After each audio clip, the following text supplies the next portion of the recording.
Assalamu alaikum. This is basically the continuation of the previous video lecture, and here we are going to discuss how to solve combinational circuits.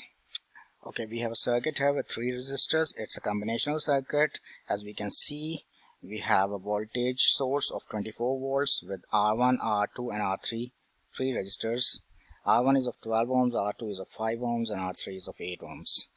And we can also see here that R1 and R2 are in parallel and R3 is in series with these 2 resistors. So it's a combinational circuit because current is dividing in this section of the circuit and it's same in this section of the circuit. So what we are going to do,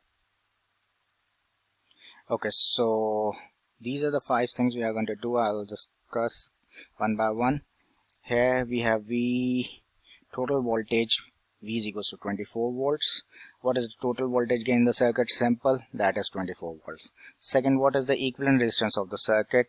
We have to calculate RT using the formulas discussed before of series and parallel circuits. Third is what is the total current through the circuit, which will be calculated after we get RT and using the formula Ohm's law.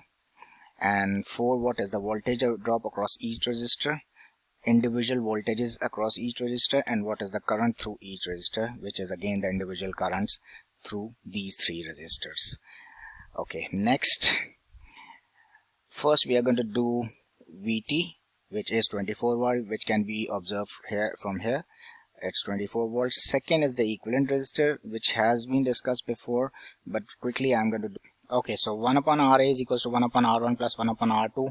R1 is 12 ohms, so 1 upon 12 ohms plus R2 is 5 ohms, so 1 upon R5, which gives you 1 upon RA equals to 2.283 ohms. And if you take the inverse, it is 3.53 ohms. So the total RA is 5.3 volts, which can be replaced in the circuit with this resistor shown in red here and removing these 2 resistors.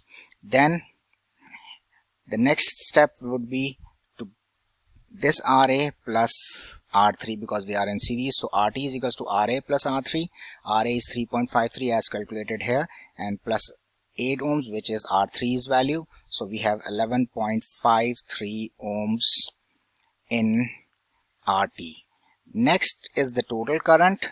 Once we have RT, we can calculate VT using the Ohm's law, and then VT using the Ohm's law we can calculate IT, and IT is equals to VT upon RT, and IT is equals to 24, which is the total source voltage, and 11.53, which is the RT, and IT comes out to be 2.08.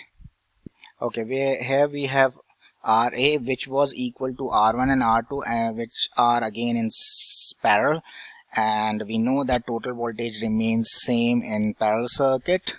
Therefore R1 and R2 will be equal.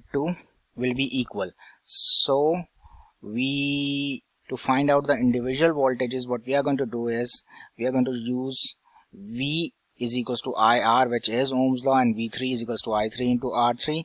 We have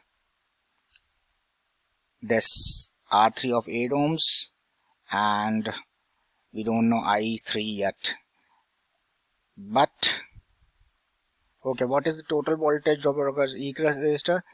We can see that R3 is in series with total source voltage, so IT will be equal to I3. So using the formula V3 is equals to I3 into R3, we can put the values of I3, which is VT, here we have calculated previously, and 8 ohms is the total resistance here.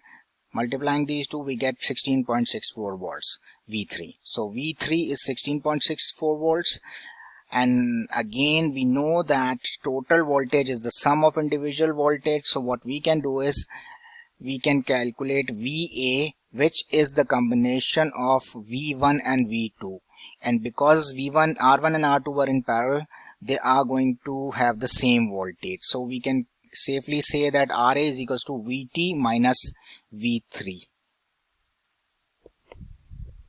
and by putting the value of VT 24 volts minus 16.64 volts gives you 7.36 VA.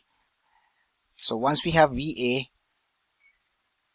we can verify it by using again Ohm's law and multiplying 2.08 amperes into 3.53 ohms, so it gives you 7.34 volts, which is almost same as calculated VA here. Finally,